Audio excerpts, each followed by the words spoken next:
नमस्कार जय Jagannath Ayurvedic solution PS channel रे आपण मानक स्वागत जनाउछि।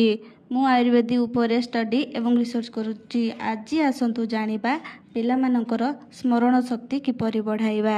किछि पिला एमिति अछंती जो मानकु 10 रु 15 थर पाठ कहिले भी सेमाने मने रखि पारु नांती। आजिर वीडियो सेही पिला मानक पई ध्यान दे सुनंतु। प्रतिदिन चंदन और बेणाचेर घोरी कपाଳରେ लगाइले स्मरण शक्ति बढ़े। किंतु किछि पिला मानकर थंडा दोष रही थाए सेही मानक पई एही उपायटी मने रखंतु।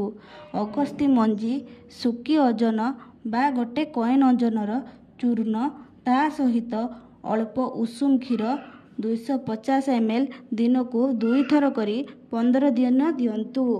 एही वीडियोटी भल लागिथिले लाइक शेयर एवं सब्सक्राइब करिवे।